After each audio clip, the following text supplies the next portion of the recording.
알면 할수록 투자가 보인다. 안녕하세요. 부동산 아나운서 연호진입니다. 자, 지금 경제 한파, 난항으로 인해서 투자에 어려움 겪는 분들 많으시죠? 자, 그런데 지금 같은 시기가 기회인 분야가 있다고 합니다. 바로 NPL인데요. 오늘은 NPL 여신 라라님 모시고 NPL에 대해 궁금한 부분들 얘기 들어보는 시간 준비했습니다. 라라님 안녕하세요. 네, 안녕하세요. 네, 본인 소개 한번 좀 부탁드리도록 할게요. 네, 김종률 아카데미에서 NPL 강의를 맡고 있는 라라라고 합니다. 만나서 반갑습니다. 네, 반갑습니다. 자, 김종률 아카데미에서 또 NPL 강의를 하고 계신데 특별한 경력이나 경험에 대해서 좀 얘기해 주실 수 있을까요? 저는 2016년에 핀테크 회사를 창업을 해서 운영을 하면서 약 한 900억 정도의 자산 운영한 실적이 있고요.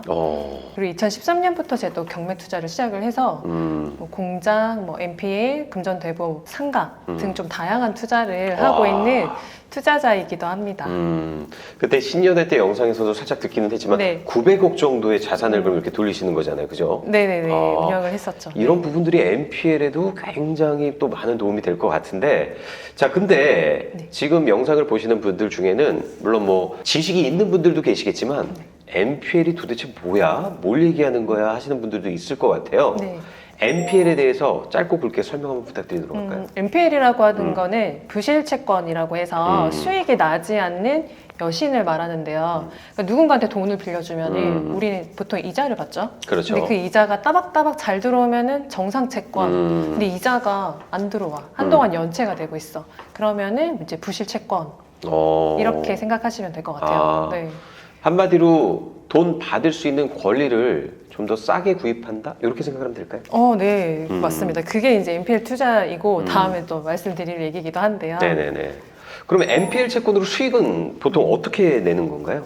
보통 우리가 부동산 경매를 하는 거는 일반 시세보다 좀 싸게 부동산을 취득을 하고 그만큼의 이제 매각을 하면서 시세 차익을 보려고 그렇죠. 부동산 경매를 하는 건데 이 NPL 투자는 부동산이 아니라 돈 받을 권리를 그렇죠. 싸게 사서 제값에 다시 회수를 하면서 그 차익을 보는 게 NPL 수익입니다. 자, 라라님 같은 경우는 그러면 NPL 투자를 네. 처음에 어떤 계기로 어떻게 시작하게 되시는 건가요? 이 길들은 굉장히 예전으로 좀 거슬러 올라가야 되긴 한데 네네네. 제가 처음 부동산 시작한 게 2013년이에요. 그때 경매 투자를 하는 당시만 해도 제가 일반 직장 다니면서 이제 부동산 투자를 병행하고 있었는데 입찰에 참여를 하려고 하면은 연차를 낸다거나 그치. 대리 입찰을 맞아요. 해야 네네. 된다거나 이런 방식들로 직접 입찰에 가야 되니까. 네네, 네네. 참여를 해야 되는데 좀 부담스럽기도 하지만 근데 그렇게 계속 입찰을 해도 10번 입찰하면은 한 번 입찰 받기도 좀 되게 힘들더라고요. 그래서 이거를 계속 하다 보니까 현타가 올 때가 있어요. 약간 내가 조금 가서 들러리만 서다 온 느낌 들고 네, 또 맞아요, 그러니까 맞아요. 귀한 시간 내서 간 맞아요. 건데. 경주마 같은 느낌인데 근데 뭐 저는 그렇게 계속 하다 보니까는 이제 현타가 왔었고 이거를 계속 해야 되나 말아야 되나 이런 생각들도 하다가 근데 법원에서 보다 보니까는 굉장히 높은 가격에 막 입찰에 참여해서 낙찰받아가는 사람들이 있는 거예요. 근데 저 사람들 왜 이렇게 높게 써가지? 라고 생각하고 있다 보니까 그게 NPL 투자하시는 분이었더라고요. 네, 그러면서 저는 그때 NPL에 대해서 이제 공부를 시작을 했고 그 NPL 투자 채권을 매입해서 경매에 참여를 하면은 그렇게 낙찰받을 확률이 굉장히 높아질 수 있더라고요. NPL 채권을 사서 경매에 참여하게 되면 네. 어떤 점에서 유리한 건가요? 우선은 많은 장점이 있는데 그중에서 낙찰받을 확률이 굉장히 높아요. 그 과정을 좀 예를 들어서 좀 설명을 드리자면이 우리는 보통 이제 부동산을 매수할 때 은행에서 대출을 받잖아요. 다 자기 돈 주고 사시는 분들 그렇죠, 그렇죠. 없죠? 네, 그래서 대출을 받고 근데 채무자가 이제 대출에 간 사람이 상황이 안 돼서 연체를 시키기 시작을 한다면은 은행은 이거를 경매를 통해서 매각을 해서 채권 회수를 해요.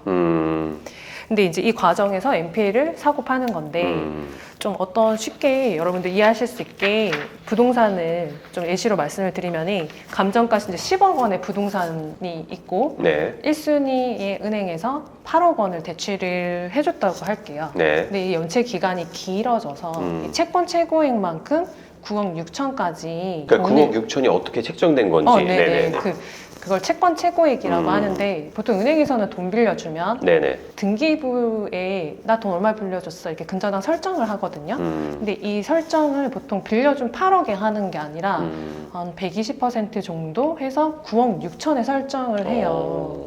이제 그렇게 왜 하냐라고 하면은 돈을 빌려주는 은행 입장에서는 뭐 이 사람이 이자를 잘 내면 괜찮은데 혹시나 연체가 될 수도 있잖아요. 그렇죠. 네, 그러면은 나중에 경매를 통해서 이 못 받은 돈들과 비용들을 다 회수하기 위해서 그렇게 빌려준 돈의 120% 정도를 설정한다라고 생각하시면 됩니다. 어떻게 보면 그 20%에 대한 혜택이 나한테 주어지는 거네요. 그죠? 그러니까 8억이었는데 9억 6천에 네, 나는 써낼 맞아요. 수 있는 권리가 생기는 거잖아요. 네네, 그죠? 맞아요. 이게 정확히 이해하셨는데, 그러면은 이 9억 6천의 돈 받을 권리를 제가 깎아서 8억에 샀다고 하면, 그래도 저는 돈은 9억 6천을 받을 수 있는 권리가 있는 그렇죠, 거고, 그렇죠. 경매가 진행되고 나중에 이제 낙찰이 되면이 그때 제가 이제 회수를 하는 거고, 얼마를 회수하느냐에 따라서 이제 수익이 발생을 하는 건데, 또 이 채권을 사서 입찰에도 참여를 할 수도 있단 말이죠. 근데 입찰에 참여를 하면이 제가 이 낙찰 가격을 써내요. 얼마에 이거 낙찰 받고 싶다.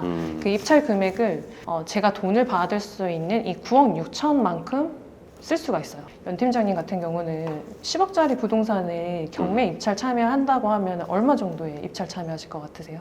뭐 보통 한 8억 8억. 정도? 네, 네. 사람들이 보통 이제 어쨌든 낙찰을 싸게 받아서 팔면서 돈을 벌어야 되잖아요. 그렇죠. 그 시세 차익을 봐야 되니까. 네네. 그래서 네. 보통 한 뭐 7억, 7억 5천, 뭐 8억 뭐 이런 수준에서 입찰을 참여한단 말이죠. 근데 저 같은 경우는 돈을 받을 수 있는 금액이 9억 6천이잖아요. 그렇죠. 이게 입찰 가격이 될 수 있어요. 아. 그러니까는 제가 낙찰받을 확률이 굉장히 높겠죠. 그러니까 남들보다 더 높은 입찰가를 써서 낼 수가 있는 거네요. 네네네. 여기 8억에 입찰 쓴 사람도 8억이 네. 들어갈 거고 8억을 투자를 하셨지만 8억에 대한 채권 최고액 120%에서 9억 6천에 써서 낼 수가 있는 거니까 네네. 실질적으로 써서 내는 건 9억 6천이 되는 거니까. 네네, 맞아. 돈 받을 쓰고 있는 권리가 9억 6천까지 이렇게 이자가 쌓였다고 하면은 그게 입찰 가격으로 해서 아나운서님 말씀 주신 대로 그렇게 9억 6천에 낙찰을 받을 수 있는 이야. 거죠. 네. 자, 그럼 이 MPL이 나를 경매에서 낙찰받을 1순위로 만들어준다는 얘기인데 네.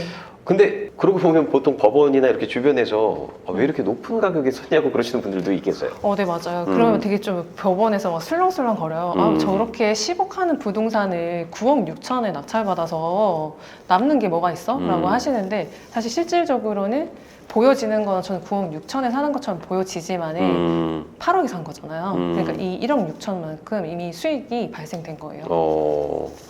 그렇게 내가 부동산을 사서 또 이 부동산 시세가 좀 더 오를 수도 있는 거잖아요. 그죠? 네, 맞아요. 이 낙찰을 받게 되면 이 부동산을 이제 취득을 하는 거잖아요. 그리고 나서 가지고 있다가 뭐 분위기가 좋아져서 10억 하던 부동산이 뭐 11억이 될 수도 있는 거잖아요. 그래서 뭐 11억에 예를 들어서 팔았다. 그러면은 이제 여기에 대한 또 시세 차익이 한 번 더 발생하는 거죠. 그럼 이게 그 NPL로 한 번, 경매로 한 번. 이렇게 두 번의 또 이익을 보는 셈인데 네, 맞습니다. 양도세는 그럼 어떻게 되는 건가요? 양도세 같은 경우는 제가 8억에 샀지만은 이 취득했는 장부상의 금액은 9억 6천이거든요. 그러니까 11억에 팔았고 저는 9억 6천에 산 걸로 되는 거예요. 그래서 이 1억 4천에 대해서만은 양도세를 또 세금을 감면을 받을 수가 있는 거네요. 납부를 하니까는 그러니까 양도세가 좀 적게 내는 이 유리한 면들이 있죠. 양도세까지 해서 그럼 일석삼조의 효과를 볼 수가 있는 건데 네. 자, 근데 이게 또 제가 듣기로는 네. 요즘에는 그 NPL 매입하려면 대부업 법인이 있어야 한다고 하던데 개인 투자자들은 살 수가 없나요? 예전에는 개인들이 뭐 사고 팔 수 있었어요, 자유롭게. 근데 2016년 7월 25일 날 이 대부업법 개정이 되면서 개인들은 이제 하지 마 이렇게 됐어요. 그래서 자본금 5억에 금융위에 등록한 대부 법인만 NPL 채권을 이제 양수할 수 있는데 이 계약 방식에 따라서 좀 특별한 계약 방식으로 한다면은 뭐 채무인수나 사후정산, 대위변제 이런 방식들이 있어요. 근데 이런 방식들로는 아직까지 개인도 가능합니다. 개인 투자자들도 살 수가 있다는 네네. 얘기인 거네요. 개인 네네. 투자자들도 살 수가 있어요. 특수한 계약 방식에 따라서. 네네. 그리고 우리가 이 경매 물건을 보다 보면은 이 돈 빌려준 사람이 은행만 있는 건 아니거든요. 개인이 있을 수도 있고 일반 법인도 있을 수 있어요. 근데 이런 채권들은 개인도 직접 살 수가 있습니다. 네, 그렇군요. 네. 자, 지금 뭐 라라님 말씀 이렇게 또 들어보니까 NPL 투자 너무 매력적인 것 같은데, 네. 자, 그러면 이 실제 사례나 NPL 물건을 좀 어떻게 찾는지 좀 직접 보여주실 수 있을까요? 네, 제 사례로 한번 좀 보여드려 볼게요. 이게 이제 NPL 투자 물건 어떻게 찾는지 궁금하다는 분들이 많으세요. 네네. 저한테도 질문하시는 분들이 많은데 이게 좀 어렵게 생각하시지 말고 우리 같은 경우는 보통 이걸 일단은 업으로 할 건 아니잖아요. 채권을 사고 파는 거는. 네네. 그냥 경매 투자자로서 이제 참여를 한다면은 그냥 일반 경매 유료 사이트에서 쉽게 찾아볼 수 있거든요. 경매 사이트 네, 일단 경매 유료 들어가서 사이트에서 찾아볼 수 있는데 이거는 제가 예전에 투자한 사례긴 한데 음, 쉬운 물건이라서 여러분들도 하실 수 있을 것 같아서 네네. 제가 한번 보여드려 볼게요. 이거는 이제 서울 구로구에 위치한 근린 상가고요. 건물 면적이 54평이고 감정 가격이 19억입니다. 이게 이제 경매가 진행되면서 2차 정도에 이렇게 보면 유찰이 됐어요. 2차까지. 그리고 나서 제가 여기 12억쯤에 유찰됐을 때 이 물건을 채권을 가지고 있는 유동화 회사에 전화를 해서 NPL을 할인 매입을 했습니다. 그리고 나서 입찰에 참여를 해서 낙찰받은 사례이고요. 구체적으로 좀 얘기해 주실 수 있을까요? 네네. 그래서 낙찰받은 사례이고 여기 좀 이제 채권을 샀는 거를 등기부 현황을 한번 보여드릴게요. 보시면은 일단 1순위, 2순위 이렇게 해서 14억 3천, 뭐 2억 6천 이렇게 은행이 가지고 있던 채권을 제가 일단 할인해서 샀고 이 물건 같은 경우는 처음부터 이렇게 NPL 물건으로 접근한 거는 아니었어요. 여러분들처럼 그냥 뭐 상가, 토지 뭐 이런 이제 물건을 검색하다가 이 물건 괜찮은데 한번 투자해 볼까 이렇게 관심이 생겼었고 그리고 이제 임장을 통해서 이 물건 시세 조사도 하고 뭐 임대료나 매매가도 시세 조사를 하고 입찰해야겠다라고 생각하고 있었던 찰나에 이게 근저당권 매입을 할 수 있는 기회가 생긴 거예요. 네. 그러면서 이제 이 물건에 입찰을 참여를 했던 거고 이 물건 같은 경우는 제가 한번 어떻게 생겼는 물건인지 한번 보여드릴게요. 실질적으로 네. 경매 당시에 이렇게 생긴 요 한 칸 여기 쭉 주기하게 이야기. 네네 요 심포만두 뭐 이렇게 네네. 있는데 요 한 칸짜리 상가였어요. 근데 이게 실평수 이제 54평인데 주변에 이제 부동산 탐문을 통해서 얼마 정도 월세 받을 수 있는지 한번 물어봤었거든요. 시세 파악을 한번 해보신 거구나. 네네네. 그렇죠. 보통 이제 입찰에 참여를 하려면은 매매가, 임대가 이런 것들을 조사를 해야 돼요. 조사를 했더니 이제 한 월세 700만 원 정도 받을 수 있다라고 했었는데요. 지금 말씀하신 요 한 칸. 네, 요 한 칸에요. 1층 상가인데 이제 700만 원 정도 받을 수 있다고 하더라고요. 근데 저는 이제 입찰해서 낙찰받기 전까지 저는 이거를 700만 원 이상 어떻게 더 많이 받을 수 있을까 좀 고민을 많이 했었어요. 왜냐하면은 수익형 부동산 같은 경우는 이 월세 10만 원, 20만 원만 더 받아도 매매 가액이 좀 차이가 나요. 더 많이 비싸게 팔 수 있거든요. 그래서 이제 낙찰을 받고 제가 이렇게 변신을 시켰습니다. 아까 보니까 네. 심포 우리만두랑 그 주기야기 한 칸이었던 게 지금 이렇게 세 칸으로 쪼개져 있죠. 네, 이 한 칸을 세 칸으로 분할해서 제가 원하는 임차인으로 다 업종을 세 개 다 세팅을 했어요. 부동산, 네. 뭐 주스탄, 네, 그다음에 음식점. 묵은지, 전골집 뭐 네, 이렇게 해서 이렇게 해서 세 개로 쪼개진 거네요. 네네, 세 개로 오. 쪼갰고 그래서 월세를 얼마나 더 받았을까요? 얼마나 더 받으셨어요? 보통 700 정도 아까 얘기를 네, 하셨는데. 700이었는데 제가 300을 더 받았어요. 그래서 좀 월세 1000만 원에 맞췄거든요. 그러면 이제 매매 가액이 엄청 차이가 나겠죠. 700일 때랑 1000만 원일 때. 그래서 이렇게 부동산 가치를 좀 올릴 수 있는 거에 대해서 많이 고민하고 이제 수익을 봤던 물건입니다. 보통 그 월세 10만 원 정도만 더 받더라도 이게 대단한 거라고 하던데. 네, 맞아요. 근데 300을 더 받았으니까 네, 이게 또 상당한 그래서 시세 차익을 볼 수 있었습니다. 수익률 좀 여쭤봐도 돼요? 얼마나 버셨는지? 네. 얼마 벌었는지 공개를 해달라는 네네네. 얘기신 거죠. 아니, 또 김종률 아카데미니까 네. 보시는 분들도 궁금해하실 거고. 네. 이게 처음에는 일단 NPL에서 한번 수익이 발생하겠죠. 네, 거기서 한 1억 8천 정도 수익을 봤었고요. 그리고 낙찰받고 이렇게 임대 세팅을 하고 나서 약 한 8개월 만에 매도를 했는데 한 6억 원 정도 시세 차익을 봤어요. 그래서 1억 8천 플러스 6억 원에서 한 7억 8천 정도 8개월 만에 수익을 봤던 물건입니다. 7억 8천이요? 네, 7억 8천이요. 와. 8개월 만에. 8개월 만에 7억, 네. 7억 8천? 네네. 누나라고 불렀대. 네. 근데 와. 이게 보통 사람들은 좀 봤을 때 음. MPL이 어렵게 보인다고 하지만 실질적으로 보시면은 그렇게 어렵게 느껴지지는 않죠. 그냥 일반 경매 물건에 입찰에 참여를 해서 낙찰받아서 이게 이제 8개월 만에 매도까지 갔던 건데 제가 만약에 이거를 일반 입찰 경매 입찰자로 참여를 했다고 하면은 뭐 한 12억, 뭐 13억 이 정도에 아마 입찰을 했었을 것 같아요.